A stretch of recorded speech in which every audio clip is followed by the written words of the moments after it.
I'm Jade English, and this is Finding Feel Good. Everything in the universe is vibrating, right? Because everything's energy. Everything's made of energy. And so when we look at something that we think is totally inert, like a Tupperware box, or something completely solid and immovable, we think like a massive rock. If you looked under a strong enough microscope, there are atoms vibrating from the energy between them. There's more space than there is matter. He said, I listened to you play gong. He said, and then somebody come lie beside me. My 28-year-old son, who had been killed in a car accident 3 months beforehand. Then my son puts his arms around me. He said, Papa, do not be angry. It's okay.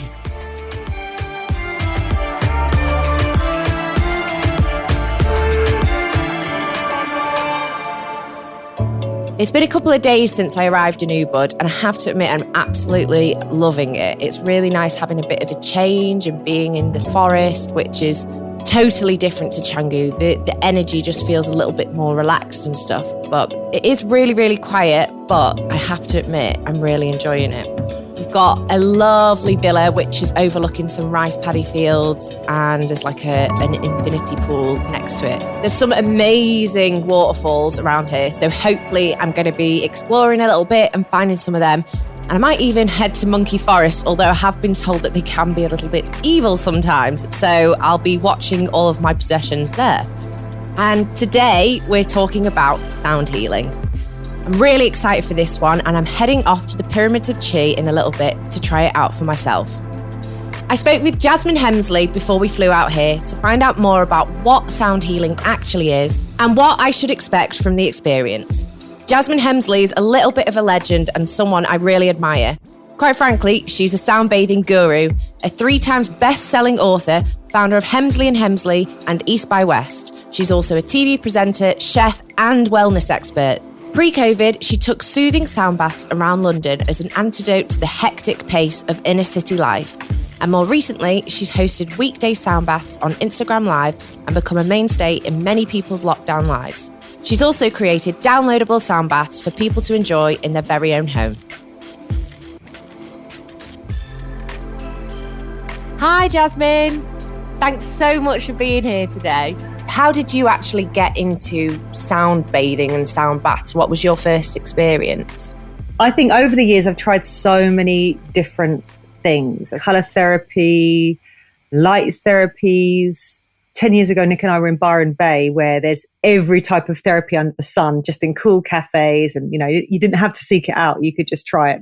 I mean, I think in one day I did colour therapy, light therapy, aromatherapy, and I learned how to body surf. Actually, I'll say learn. I had a go at body surfing, where basically you don't have a surfboard. You just kind of dive into the waves and ride the waves like a dolphin.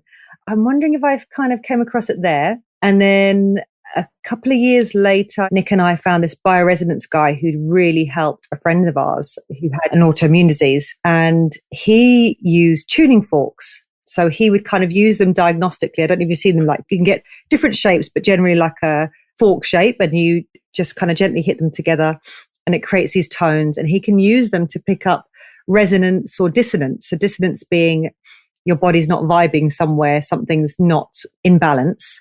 And so Nick and I did his course. In the meantime, we were using these tools, these tuning forks on ourselves, and we both started going to sound baths. So sound baths were like gong baths or singing bowl baths, or people were using their voice or instruments. It would be like an operatics of all kinds of things going on, or it could just be really simple, like a Tibetan bowl and just a dung that you'd start to hear in meditation, like yoga sessions. And then probably I also became aware of it in the way that sound was being used in maybe recorded meditations, so things that you could access on the internet. But yeah, I think it was just probably a progression of how people use music to move you. And then it became kind of more traditional kind of materials like the Tibetan bowls or like gongs. And then I think, I met someone who's now one of my best friends and lives just up the road from me. I met her on the second part of this tuning fork therapy course. And we both kind of had this same dream of doing something a bit more feminine and immersive and just downright delicious. We both have our own businesses and we're both having to be quite masculine in our day to day. Everything from admin to dealing with accounts, traveling to clients, holding events, quite doing stuff rather than what it was that we were so passionate about spreading, which was being, more about being. And so basically we wanted to create this beautiful space where we would literally bathe people in the sounds of crystal alchemy bowls, which we discovered, which are quite a new invention, because old-fashioned singing bowls are metallic mixes and these are crystal mixes. Yeah, all your bowls always look amazing. I guess I've tried sound healing once before. It was actually in Australia as well for the very first time. I remember walking past this room and it said Tibetan singing bowls class or something. And I was totally unaware of anything like this at the time. I think I was feeling really stressed out. I was like, well, I'll try it. I've got some time to kill or something. Went along and it was the first time I'd ever experienced anything like that before. But I'm still not totally sure what is it. So how does it work? And what is it that makes it so relaxing? And you just feel like you're not even a being. That was the idea that I get. I guess it's because it's such an immersive experience where you're not required to do anything. So you go to a club, you go to a bar, it's a social event, or you're going to dance, or you're going to react in some way physically. Whereas with a sound bath, you generally lie down, totally surrender, and let yourself go with the flow. So a lot of us don't ever get to practice this being, this stop and be still. Even when we do stop and be still, the brain doesn't stop and be still. The mind is still chattering and chattering away. We live in an age now where we try to fill every spare moment with some kind of consuming of information, be it from our phones or listening to the radio or, we're constantly kind of drawn to be doing more because that's just the way that we have been conditioned in life, is to be making something of yourself. So I think with a sound bath, you're basically bathing in these sounds which are designed to calm you because, not all sound does calm you. We know the screeching of a horn or the brakes can go right through us. Certain sounds really don't work with us in the same way that we don't gel with certain people or certain situations or certain environments, although that's an ever-changing beast as well because, we're both bringing, you and the other entity, whatever it is bringing our own energies together. So generally it's about an exchange of energy and someone is holding that space. That Tibetan bowl class was about inviting you to come in and just chill and everybody else is there to chill. And you would have picked up on that vibe too. And someone would have been holding the class, which means holding the space, giving you absolute permission to just chill. Yeah. Just chill. Exactly. How has it helped you over the years? I mean, you strike me as someone who's, quite good at keeping on top of that laundry, I imagine, keeping you chill. And through these through these methods, do you find that this has been something that's helped you along your path, your journey? Oh, for sure. In fact, the reason I added this string to my bow, because it is just an extra thing on top of what I was doing, which I didn't need in many ways, was because it was so rewarding to introduce this type of thing to people. Because, I was really lucky. That trip to Byron I mentioned was when Nick and I learned to meditate. So just over 11 years ago now, we learned to properly meditate. So I'd been kind of doing, Shavasana and yoga for 10 years and listened to the odd recording as kind of all this, great mental health, techniques and opportunities came up to take care of ourselves. But this was the first time I'd learned a proper technique. I say proper, but it's a traditional ancient technique and it's called Vedic meditation. It's quite similar to transcendental meditation or mantra-based meditation. Your teacher gives you a mantra, it translates as sound vehicle. So a specific sound, a word that doesn't mean anything, but the vibration of it works really well for you as an individual. So maybe to do with your age, your constitution, etc., where you are at in life.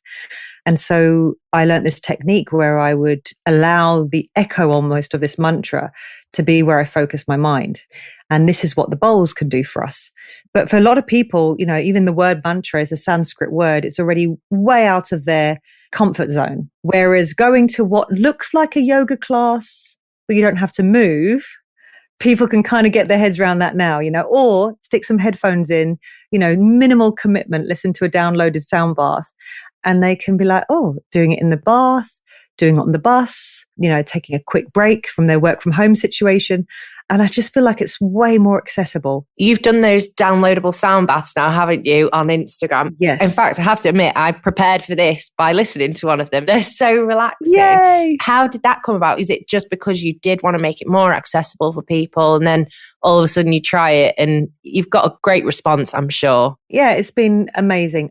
I could feel myself thinking, whoa, this is like nothing else I've ever experienced before. And I remember thinking, I had done a couple of online sound baths on a Saturday night.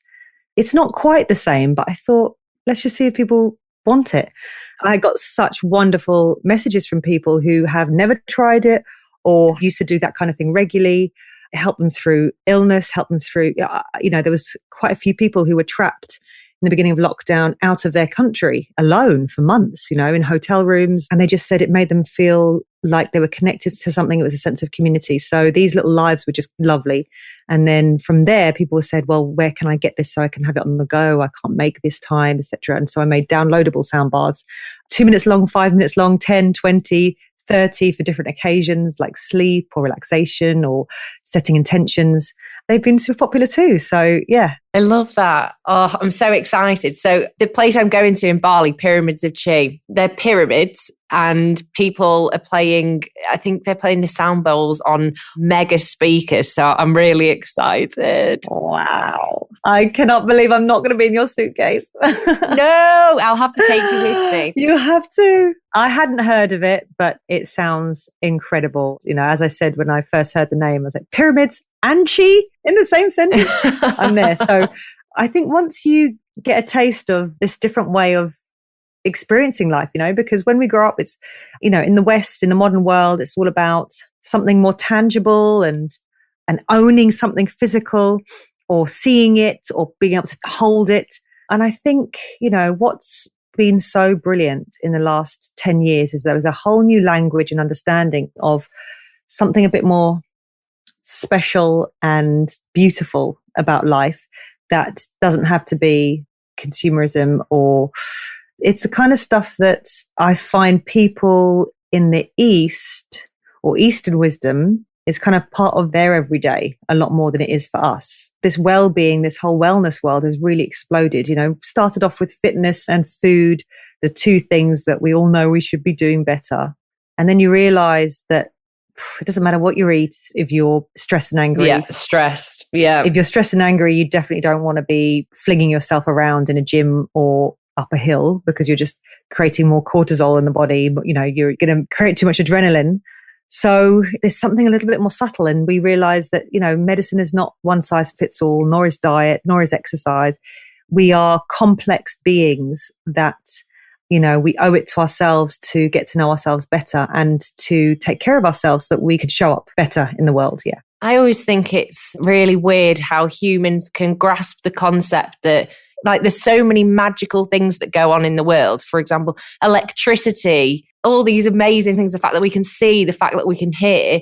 Yet, if there's not a scientific proof for it, people go, no, sorry, I just cannot fathom that. You think, how can you not? We're here spinning around on this magically floating earth. I mean, it's not even about science half the time because we can find the science to support whatever a hypothesis is.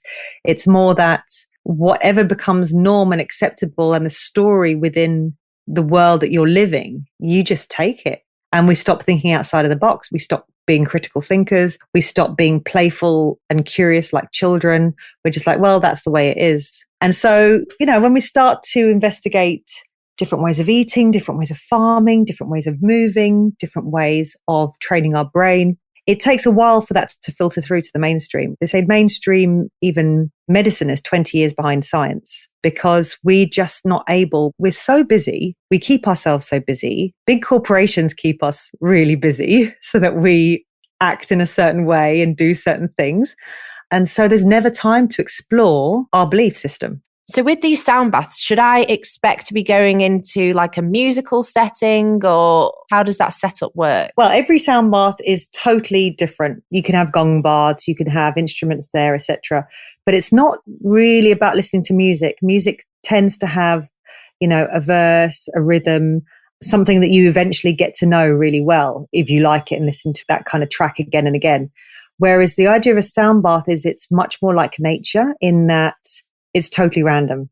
So in the same way that you can have rain when it hasn't been predicted, a snowstorm, the idea is that you stay present because of the sheer natural randomness of the sounds. So even the person playing doesn't know what they're going to do. They might have discussed it if they were going to play with someone else or for a particular purpose. So for example, if I was going to play a recording to help you sleep, I'd be channeling that internally. But it doesn't mean I've set up a particular, I might have picked certain bowls perhaps, like an F, lots of F bowls, which is the heart chakra. Although I don't like to overthink these things too much because really it's about going with the flow, even for someone playing. You're getting my vibes as much as you're getting the vibes of the bowl. With the F sound that you just said, with the heart chakra, this is one thing that I've kind of heard of before. So you have your own frequency, or is it humans all have the same frequency or different people? How does that work? So sound. So everything in the universe is vibrating, right? Because everything's energy. Everything's made of energy.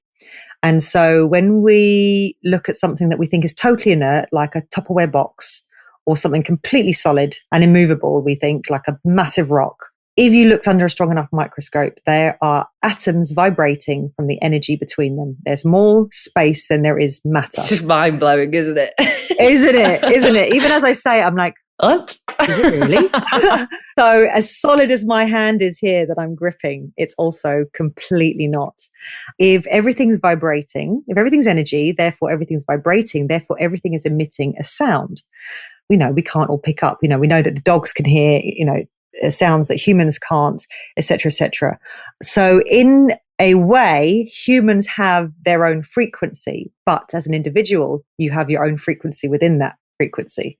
Which is why we say things like, oh, I loved her vibe. My God, we got on so well. Or do you know what? The energy in that room was just not making things happen. You can feel it though, can't you? And you can't explain what it is. There is something in your gut that's like, I know. Our senses, our sixth sense, our body, everything is tuning into that. But we don't really give ourselves credit because apart from the fact that we use that language, which we've always used, we almost don't believe it from a logical point of view. So yeah, there is a reason we say things like gut instinct, and now we're learning all about the gut and its intelligence, in the well-being that we are getting to know now. And then all the vibing stuff and the liking or not liking something or someone's energy. This is all stuff that has been understood by the ancients in cultures around the world for thousands and thousands and thousands and thousands of years, which only in the last couple of hundred years we have moved away from, because we've taken this more linear approach of scientifically testing and saying that A plus B equals C and 1 + 1 = 2. We can't say anything actually is a hard and fast rule because it isn't. So yeah, there are frequencies being emitted all the time that we are tuning into consciously and subconsciously and unconsciously. We are affecting everything. I'm affecting the heat in this room. The heat in this room is affecting me. If I go and lie down and my breath changes, my dogs will come and lie down next to me and they'll fall asleep, because we're drawn. Pick up on your vibe. Yeah, they pick up on my vibe and they'll either want to, be with me in that vibe or they won't, in the same way that if you're on holiday with your friend and she wants a nap on the sun lounge and you want to go out to the bar, you're going to move away from her, because she's killing your vibe. Killing my vibe. Killing your vibes. We're constantly interacting in this way that we don't really think about.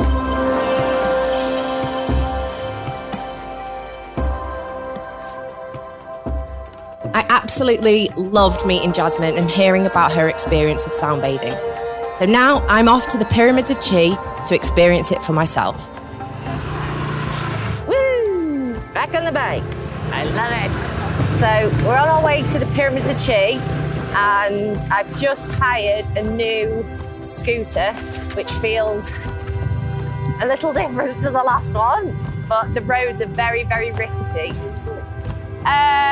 Pyramids of Chi? Monkey Forest. That way? That way. Thank you. Follow you, okay. Follow this man. Whoa! It feels like I think we've got a puncture or something. Hi, is there someone at the wrong? Our motorbike, flat tyre. Could I buy a drink and use your Wi-Fi, please? Is that okay? So we did manage to get to the Pyramids of Chi eventually. Luckily, we broke down outside a taxi driver's warung, and honestly, you just couldn't write this stuff. Like, I ran into the warung, asked someone if there was anyone to help us out, and it was so nice of him. He took us all the way to the Pyramids of Chi. Now, we're going to hear from Addy, who will be facilitating the sound healing experience.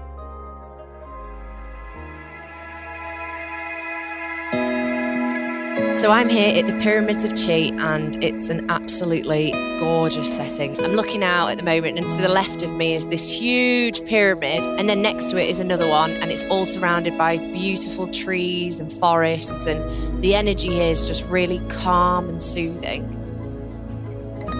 You can sit up if you want. If you want to lay down, you can do so. And if you want to close your eyes, that's okay too. And just feel the vibrations of the gongs.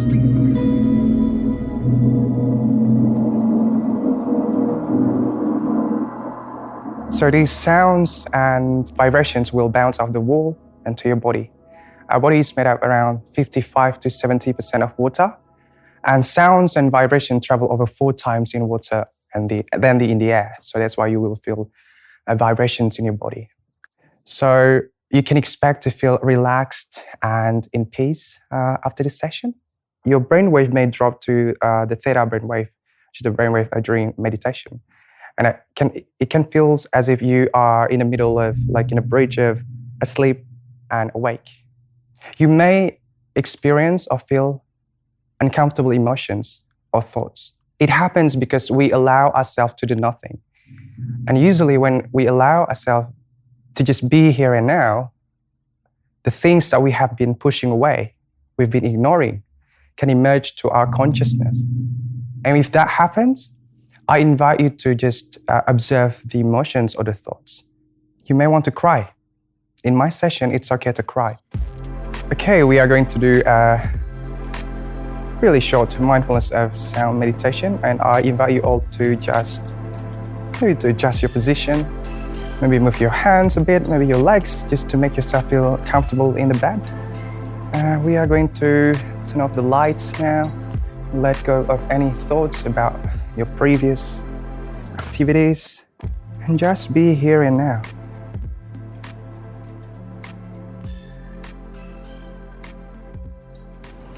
And now let's take 3 deep breaths together.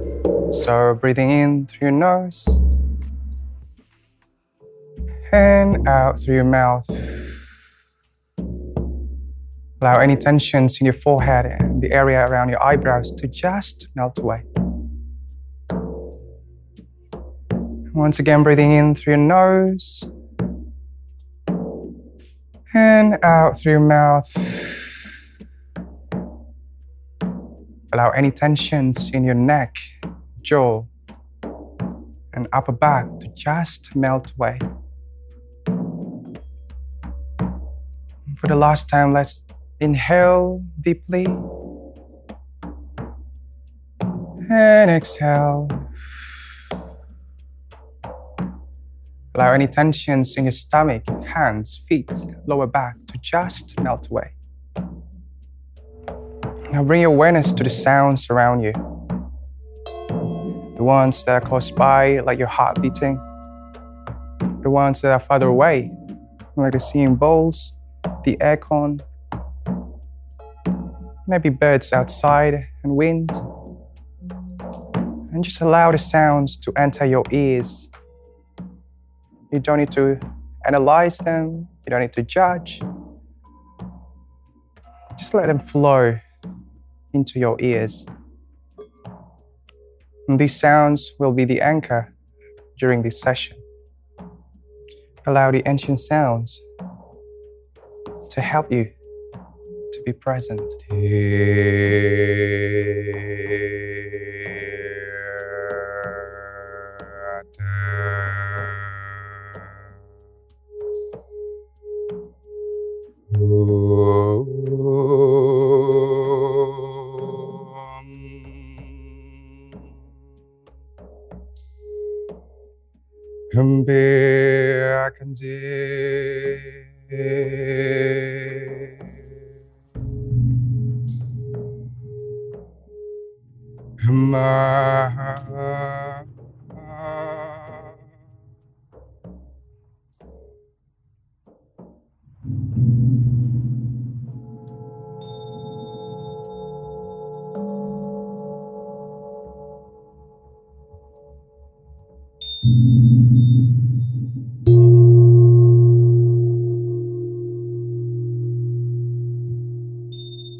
I'm here with the two founders of the Pyramids of Chi, Peter and Lynn McIntosh.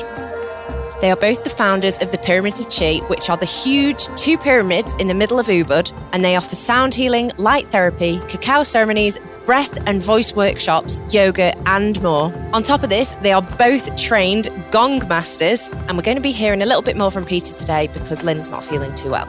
So, what is your experience? How did you come to found the Pyramids of Chi? Good question, Jade. I mean, we found ourselves here in the most remarkable situation. We never planned on coming to Bali, nothing like that.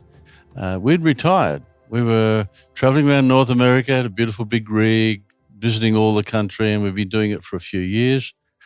And then Lynn, unfortunately, developed cataracts, and we had to come back to Australia to have the operation done. And after the operation, she was struggling to see. And it turned out she had that 1 in 1,000 case that didn't quite work. So we thought, well, what are we going to do? And the surgeon said, well, you might have to have a corneal transplant. But let's wait for a couple of months and see how it goes.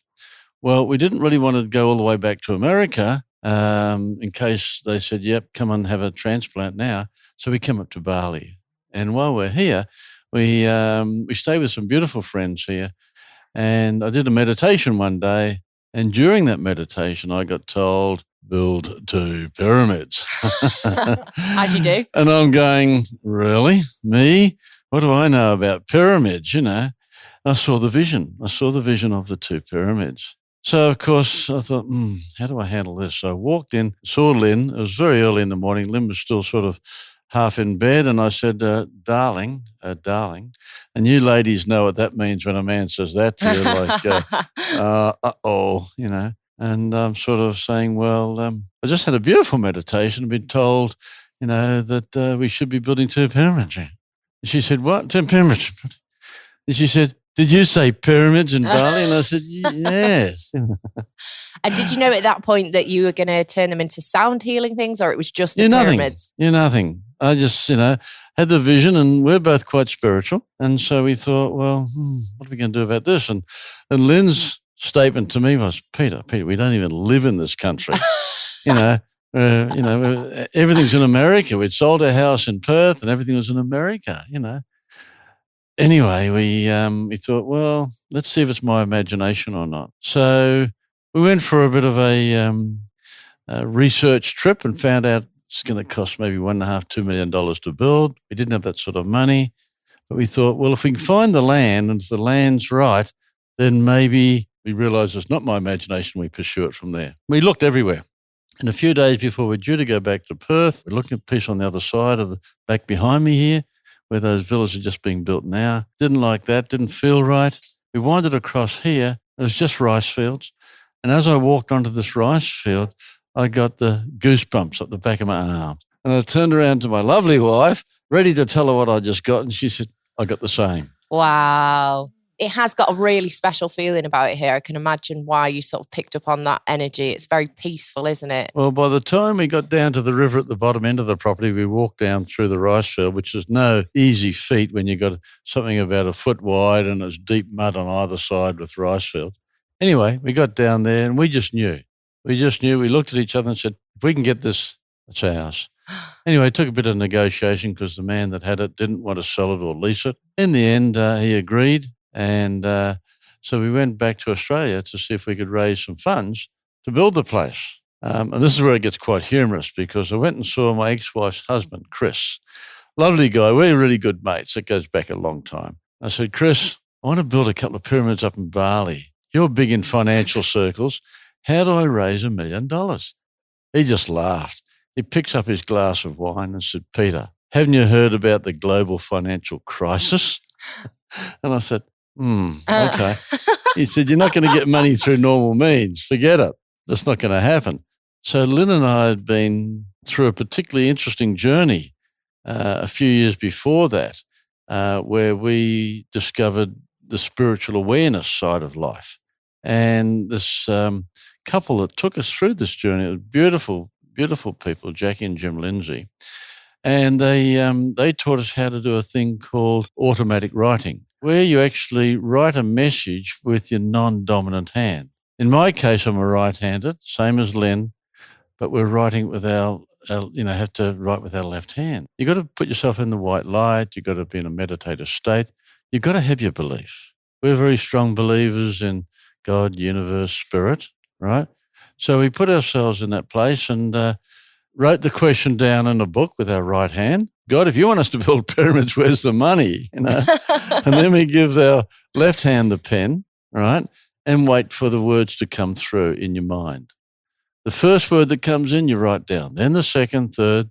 You can't anticipate any words. You can't anticipate the sentence.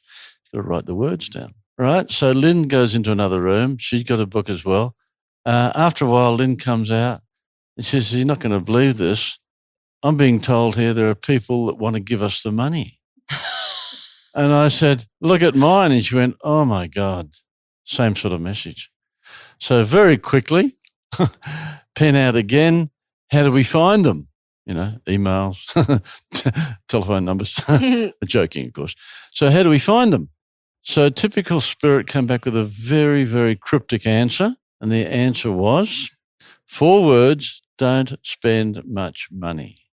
And I'm going, I've been in marketing all my life. How the heck do I raise $1 million without spending money to find the investor? Anyway, that was the message.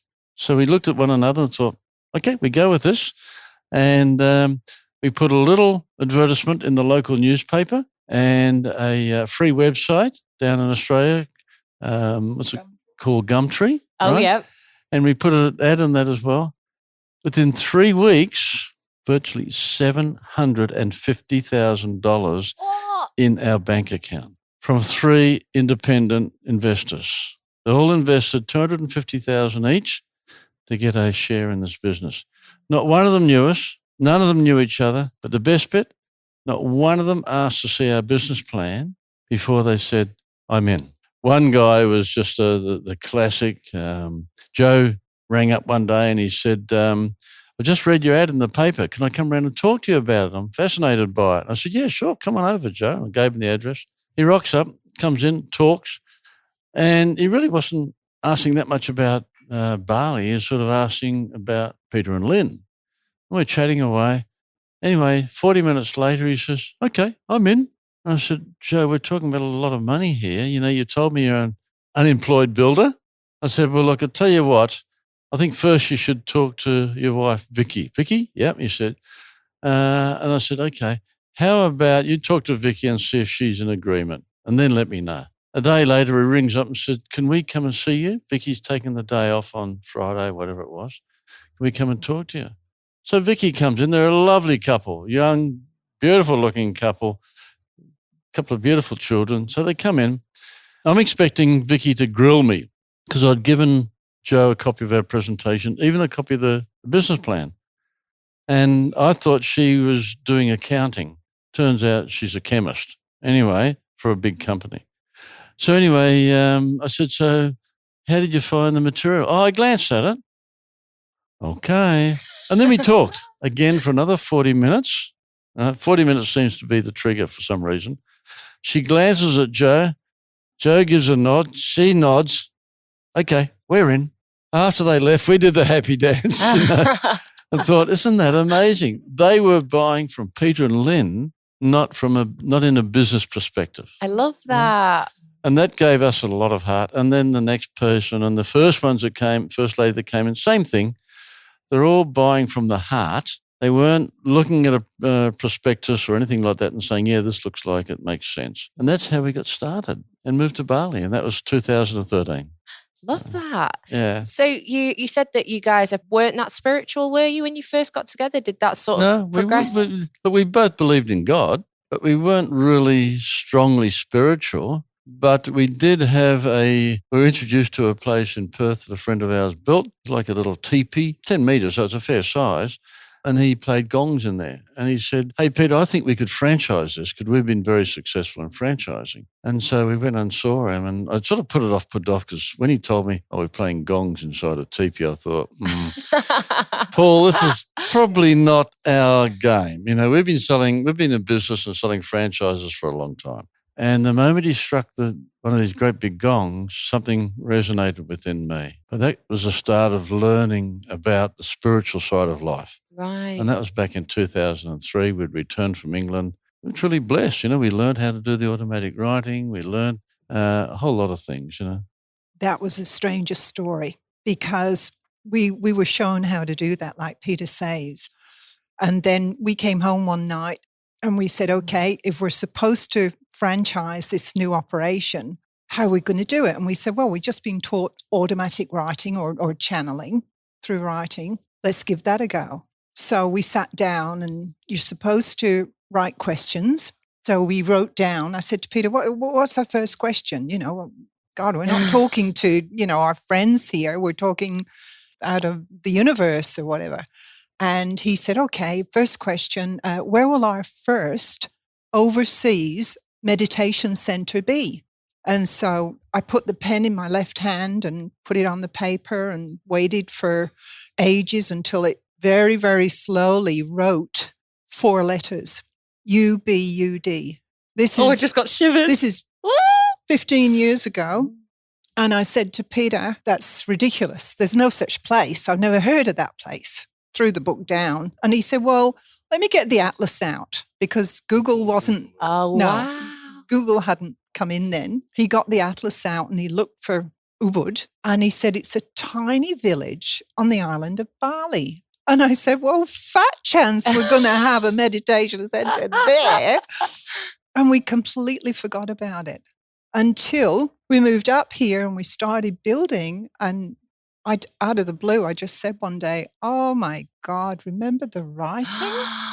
Look what we're doing. And here we were. You can't explain that because I'd never heard of Ubud, never heard of it. And I've been to Bali once. Cupboard. Yeah. Like a cupboard. Yeah, like a cupboard. Like a cupboard. Yeah, exactly. Northerners.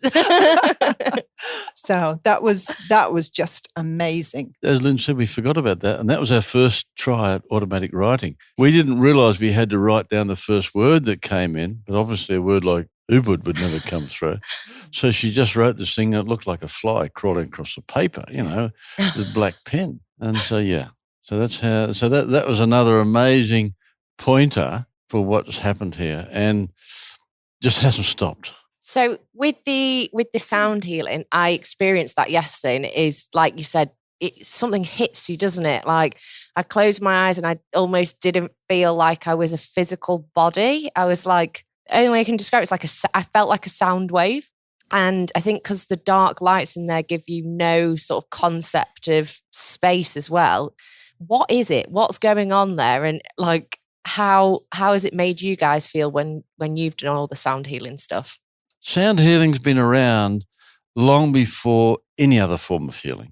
Remember we used to watch the movies with the old witch doctor rattling over the body of the child or whatever? Sound healing's been around forever. You know, the pharaohs practiced it, indigenous people have practiced it. And it all works on the fact that we have these 7 key chakra centers in our body, the energy centers. Now, what happens when you play instruments of any kind and create frequencies and vibrations, these frequencies work up through your chakras. And the Chinese draw the chakras as spinning wheels, right? One going this way, next one going that way, and so on.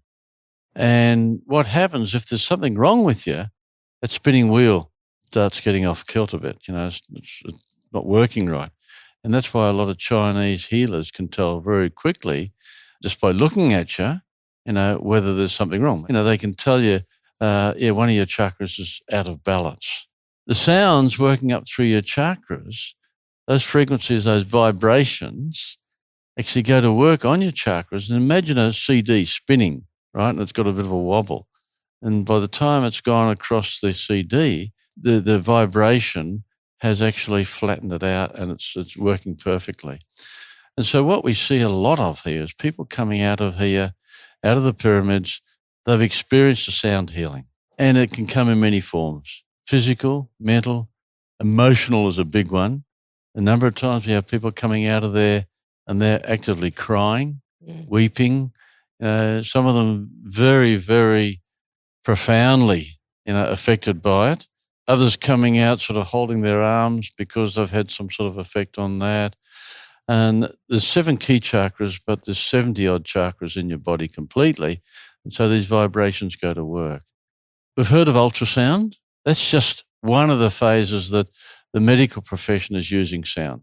And it's going more and more and more every year. But the good news is this was out long before pharmaceuticals, long before anything else, and it works. And so, you know, we don't really understand it 100% because it's quite complex. People will get into all sorts of explanations about it. We don't even go there.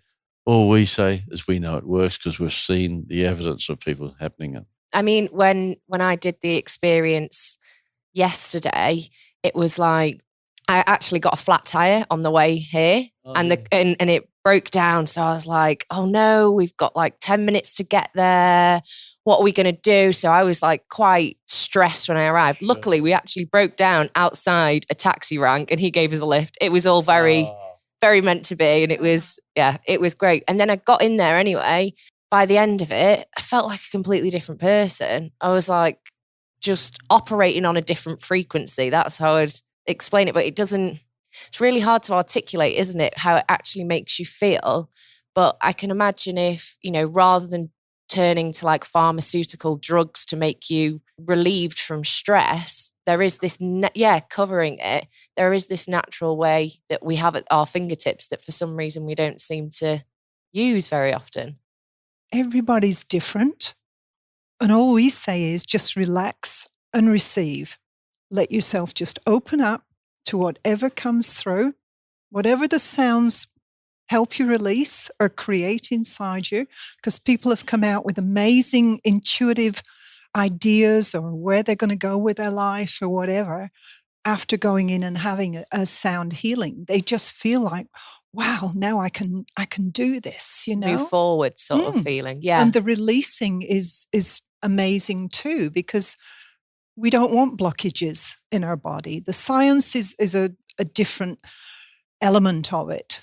But the truth of opening your heart, opening your whole body to let this energy in and help you recover whatever you need to in your life and just give you that new path forward is why we are so amazingly connected and excited about it all. I mean, we've been doing this for 7 years now with the building and everything, but every day we come here and we're just filled with a total energy because we know it's so good here and we're so excited about what we can give to other people. You can definitely feel that from you guys. There is still the passion there and the love for this place.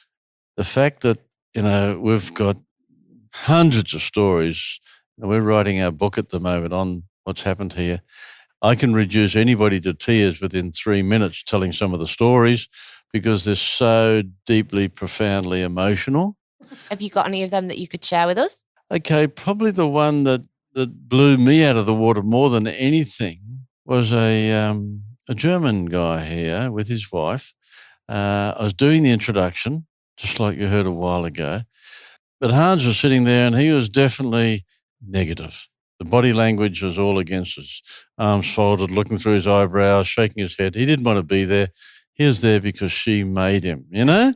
He's on one side of the pyramid, she's on the other side. So there's obviously a little bit of angst going on there. Anyway, I kept an eye on him. Nothing happened. I was actually talking to one of the people that had been in, and I looked down between the pyramids. You can see down there the grassed area, and he's pacing up and down in this grassed area. He's holding his head. He's shaking his head. He's looking up into the sky. He's like, what the heck's going on, you know? And I thought, uh-oh. He was kind of angry when he went down there. The next thing you know, I see him charging up here across the pathway there and across the cafe towards me. So I'm thinking, free lunch, you know, money back, you know. He's 6'4". He's a big guy and he's built like a brick outhouse, you know. And he comes up to me, and as he's getting closer, I can see he's crying. Oh, Tears pouring down his cheeks. He comes up and he embraces me with a hug. Now, I don't know if you know German people, but they're not really huggy people. You know? They're not a huggy race, you know. And he's giving me a hug. And then he holds me at arm's length. His hands are shaking like this. Wow. And he's shaking my body, you know, and I can see he's crying. And in my worst German accent, which is pretty terrible, Peter, I did not believe, I did not want to go. And I'm thinking, I knew that, but I couldn't say anything because he's very emotional. He said, now I believe is good, very good. I said, well, how about telling me what happened? He said, I'll go down to your pyramid. All Germans call them pyramids. Pyramid. Love it. I lay down on your mattress, very comfortable. Well, 2 meters long, he can fit on it. You know? He said, I listened to you play gong. He said, and then somebody come lie beside me. He said, I am looking. My 28-year-old son, who had been killed in a car accident 3 months beforehand. So by this time, I'm getting emotional. And I'm looking at him and he says, yeah. Then my son puts his arms around me. He says, Papa, do not be angry. It's okay. You know, so we had another hug. We're both sort of crying. And his wife comes from behind me and she gives me a hug, another German hug, you know. But then she embraces him. Remember, they hadn't been talking much. She looks back at me and she says, maybe the two of us come together now. Now, that was a real eye-opener for me because all I did was play the gongs in a pyramid. And here's this man having this vision, experiencing such an amazing event in his life. We found out later a drunk driver had killed his son as he was coming over to visit them. So they're both holding a whole lot of anger, angst, guilt, whatever it was. But you know, all of a sudden they're holding hands. So when things like that happen, we just know we're on the right path.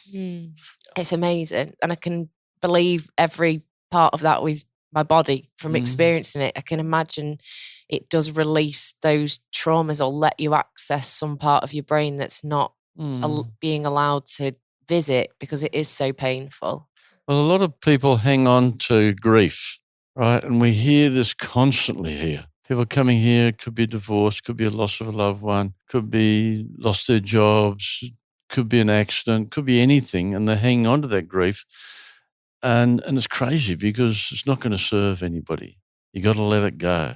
And what we do know is by going into that pyramid, stress goes, relief happens. They release those stress symptoms that they're holding on to. And I can tell you dozens and dozens of stories of people that have come up here and shared them with us about different things like that, particularly the release of stress. I don't ever tell anybody that story, seeing somebody before they go into the pyramids, because I don't want people to come here. And please, if any of you are listening, don't come here with an expectation you're going to see grandma or your daughter or something like that. If it's meant to be, if it's meant to happen, it will. So I don't do that as an introduction, neither do any of our staff, because We have a favourite saying here: expect the unexpected. It's not original. Someone said it long before I did, but heck, it sure as heck does work, because so many people come out of there, and we've had the most amazing skeptics that have come up to us and said, I don't know what you've got there, but whatever it is, you should learn to bottle it, Oh, there you go. Franchise that if you find it. I actually have a plot of land in Wales that would be perfect for something like this. Talk to me later. I'll give you my business cards. Go. Thank you so much. That was amazing. And I just have one last question I ask all my guests that come on here. What are 3 things that make you feel good? It's going to sound very corny, Jade. Very, very corny. Love a bit of corn. Just waking up in the morning and seeing my beautiful wife in bed beside me. Oh, she is very beautiful, so I do understand that. and there's not too many ladies that can come up looking good before they've got into the bathroom. But this one does. A lot of happiness for me comes with seeing the smiles on people's faces when they're here and knowing that they've enjoyed the experience, whether it's walking through the grounds, just sitting here relaxing, or having a session, whatever. But just seeing the smiles on their faces and knowing they feel an inner glow that maybe wasn't there before, that gives me a great feeling of happiness. It's knowing that we've been given this gift to create what we have here. Our whole life has been geared towards this project. Many things we've done here, we've thought, wow, when we had that franchise business, when we had that satellite communications business, when we were raising children, when we were doing whatever, it's all helped us in this project. This is a gift from God. It's divine intervention. That's how it's happened all the way through, from raising money to finding the land to all sorts of things.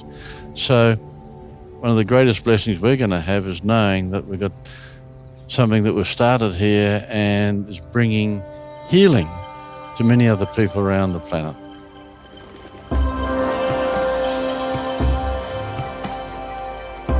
Thinking back on what the Pyramids of Chi were actually like, I feel like I'm so lucky to have actually experienced a place like that. Don't get me wrong, the sound healing was definitely one of the things that was absolutely incredible, and it was amazing how it got me from such a stressed level when the bike broke down. I think it was more the energy and the passion behind Peter and Lynn.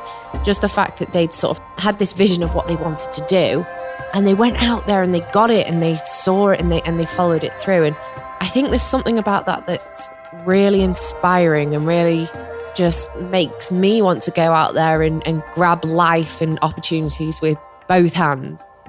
In terms of the sound healing, I have to admit it's quite weird sort of reflecting on all of the experiences that I've done since I've been in Bali, because they all have such different effects on the body. I would say the sound healing wasn't like a really hard hitting feeling like it potentially was in the ice work, but it was really nice and nourishing and really calming. And I can just imagine, like, if I had a busy day at work back in the UK and I'm feeling stressed out, usually a lot of the time I'd reach for a glass of wine and that's how I would unwind. Whereas if there was something like the Pyramids of Chi or sound healing available at my fingertips, then that would be a much healthier and productive way to unwind. We arrived at our hotel at the other side of Ubud today, and I walked out along the patio and it looked over all the jungle of Ubud, and you can hear the Ayung River going, and I just had this wave of happiness. Like, I think the only thing you can ever get that from is nature. That feeling you get when you watch a sunset and no two are ever the same. And I just stood there and I thought, what is this? Like, why am I getting this wave of happiness? Why do I feel warm and complete and lovely inside? Like, I don't get that a lot back home in the hustle and bustle of things. And I think it comes back to nature. It's just such a weird time where we're living, in the fact that we're so disconnected from nature. And that's essentially what it seems to be that most of these experiences are. It's not, it's not rocket science. That music and sounds make us feel better and feel calmer. I mean, that's why they're there. And it feels like there's some sort of disconnect, and everyone's had such a weird few years with Corona. And I know it's in some ways been a blessing in disguise for many things. It's made many of us slow down, but it has, it has affected lots of people in really tragic ways. And I just wonder if it is the world's way of saying we need to slow down, we need to stop living at the pace that we were. It just didn't work. It wasn't functional, and we are ruining the earth. Maybe this is the world's way of saying, look, take a look at what's happening and sort of get back to nature. And the amazing thing about the Pyramids of Chi and Peter and Lynn was after it, we went and sat around and they invited us for a coffee. And I think we were there for like an hour or two at the end, just talking and hugging at the end, hugging goodbye. And I think that's the thing. We've really lost that connectedness in the past couple of years. And I just feel extremely grateful from the bottom of my heart that I've had the opportunity to come out here, and maybe that's the answer. Maybe that is the answer to finding feel good, that community, bringing us all back together and getting us back to being part of a community again, where we do things that make us feel good. We talk to each other like we do in women's circles. We learn to breathe properly. We listen to music and sounds, and we challenge other people's perceptions, or we discuss our views and ideas, or we do go into extreme weather potentially where actually our body is tested again. It's not used to being in an air-conditioned room or a heated room. I think so far, getting to sound healing, I'm starting to piece the puzzle together a bit more and realize that actually maybe some of these things are just telling us to get back to our nature. Thank you so much, Jasmine, Peter and Lynn at the Pyramids of Chi for being a part of this episode of Finding Feel Good. If you want to find out more about Jasmine, everything is on her website at jasminehemsley.com, or follow her on her Instagram.